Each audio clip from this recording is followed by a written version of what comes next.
మీ business ఏదైనా మీ ఊర్లో promotion చేయాలంటే అది సుమన్ టీవీతోనే సాధ్యం. ఇప్పుడే సంప్రదించండి. Welcome to Suman TV. ప్రస్తుతం 175 నియోజకవర్గాలకు సంబంధించి ఎమ్మెల్యే అభ్యర్థులను అయితే ఖరారు చేసేసింది వైఎస్ఆర్సీపీ. అఫీషియల్గా ప్రకటించారు ముఖ్యమంత్రి వైఎస్ జగన్మోహన్ రెడ్డి. దీంట్లో భాగంగా కాకినాడ సిటీ అభ్యర్థిగా ద్వారంపూడి చంద్రశేఖర్ రెడ్డి గారి పేరైతే ఖరారైంది. ముందే అనుకున్నట్టుగా అంతకు మించిన అభ్యర్థి అయితే ఇక్కడ లేరు కాబట్టి ఖచ్చితంగా ద్వారంపూడి చంద్రశేఖర్ రెడ్డికే సీట్ వస్తుందని అందరూ ఆశించారు. అనుకున్నట్టుగానే ఆయన పేరు అయితే అనౌన్స్ చేయడం జరిగింది. కానీ ప్రస్తుతం ఆయన ప్రత్యర్థిగా ఎవరు వస్తారు అనేది ఇంకా కాస్తంత కన్ఫ్యూజన్గానే ఉంది. ఎందుకంటే కూటమి కట్టిన టీడీపీ, జనసేన, బీజేపీ కూటమిలో అయితే ఇంకా సిటీకి సంబంధించి అభ్యర్థిని అయితే అనౌన్స్ చేయలేదు. రూరల్కి సంబంధించి ఆల్రెడీ పంత నానాజీ పేరు ప్రకటించారు, కానీ సిటీకి సంబంధించి ప్రకటించలేదు. ఈ నేపథ్యంలోనే 2019లో వచ్చిన ఓట్ బ్యాంక్ని కనుక కంపేర్ చేసి చూసుకుంటే ఎంతవరకు గెలుపు అవకాశాలు ఉంటాయనే అంచనాలు అయితే కాకినాడ సిటీ, అర్బన్ లేదంటే అర్బన్ సంబంధించిన ఓటర్లు లెక్కలేసుకుంటున్న పరిస్థితి. ప్రధానంగా చూసుకుంటే 2019లో 73,000 ఓట్ల వరకు తెచ్చుకున్నారు ద్వారంపూడి చంద్రశేఖర్ రెడ్డి గారు.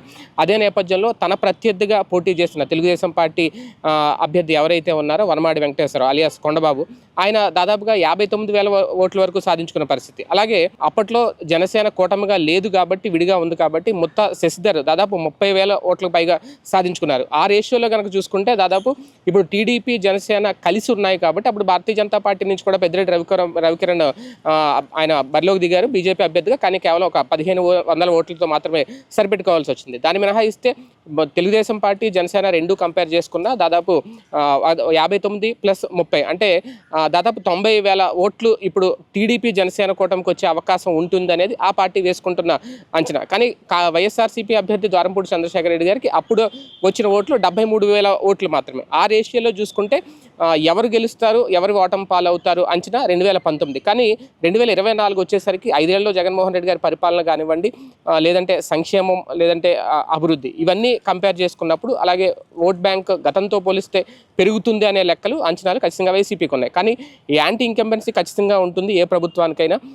లైక్ తెలంగాణలో చూసుకుంటే 10 ఏళ్ళు పరిపాలించిన కేసీఆర్ విషయంలో ఏం జరిగిందో ఆంధ్రప్రదేశ్లో అంతకుమించి ఉంటుంది. ఎందుకంటే అంతకుమించిన సంక్షేమం జగన్మోహన్ రెడ్డి గారు అందించారు కాబట్టి అంతకుమించి యాంటీ ఇంకంబెన్సీ ఉండే అవకాశం ఉంటుందనేది కూటమి అభిప్రాయం. రెండు కంపేర్ చేసుకున్నప్పుడు ఖచ్చితంగా ఓటు బ్యాంక్ విషయంలో, ఓటు శాతం విషయంలో మాత్రం ఖచ్చితంగా షేర్ అవుతాయి అనేది. ప్రధానంగా సామాజిక వర్గ పరంగా చూసుకుంటే ఎవరి ఓటు బ్యాంక్ ఎటు షేర్ అవుతుందని గతంతో మించిన, అంటే బీసీ సామాజిక వర్గాన్ని చూసుకుంటే కేవలం 41 స్థానాలు మాత్రమే 2019లో కేటాయించారు జగన్మోహన్ రెడ్డి గారు. కానీ ఈసారి 7 సీట్లు పెరిగినాయి. అంటే దాదాపు 48 సీట్లు ఓవరాల్గా 175 స్థానాల్లో 48 సీట్లు బీసీ కేటాయించి సామాజిక న్యాయం ఎలా ఉంటుందని చూపించిన జగన్మోహన్ రెడ్డి గారికి ఓటు బ్యాంక్ ఖచ్చితంగా కాపు సామాజిక వర్గం కానీ, లేదంటే బీసీ సామాజిక వర్గం ఓటు బ్యాంక్ కానీ ద్వారంపూడి చంద్రశేఖర్ రెడ్డి గారికి కలిసి వస్తుందనేది వాళ్ళ అంచనా. అంటే 73,000 ఓట్లతో అయితే సరిపెట్టుకుంటే కుదరదు. వాళ్ళ అంచనా దాదాపు 1,00,000 పైగానే, 1,20,000 వరకు ఓట్ బ్యాంక్ ఉంటుందనేది. అంటే కూటమి ఓట్ బ్యాంక్ తగ్గుతుందా, లేదంటే వైసీపీ అభ్యర్థి ఓట్ బ్యాంక్ పెరుగుతుందా అనేది ఇక్కడ చూడాల్సిన అంశం. 2019 లెక్కలు 2024 కంపేర్ చేసుకోలేము అనేది వైసీపీ చెబుతుంది. కానీ కూటమి మాత్రం అదే కంపేర్ చేసుకుంటుంది. ఖచ్చితంగా విజయం మనదే అంటుంది. స్థానికంగా చూసుకుంటే అభివృద్ధి, లేదంటే వచ్చిన పరిశ్రమలు, శంకుస్థాపన స్టేజ్లో ఉన్నవి, ఇవన్నీ వైసీపీ చూపించుకుంటుంటే తెలుగుదేశం పార్టీ మాత్రం అవి ముందుకు వెళ్ళలేదు, శంకుస్థాపన స్థితిలోనే ఉన్నాయనేది. ప్రధానంగా ఇండస్ట్రియల్ కారిడార్ ఏరియా, పరిశ్రమలు వస్తున్నాయి, పరిశ్రమలు ఉన్నాయి ఆల్రెడీ.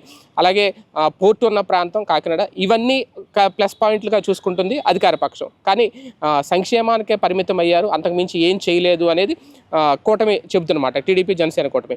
ఏం జరుగుద్దో చూద్దాం. మొత్తానికి అభ్యర్థుల లిస్ట్ అయితే ఖరారైపోయింది. ద్వారంపూడి చంద్రశేఖర్ రెడ్డి ఆల్రెడీ ప్రచార పర్వంలో ముందుకు వెళ్తున్నారు. గెలుపు ఎవరిది అనేది వేచి చూడాల్సిందే.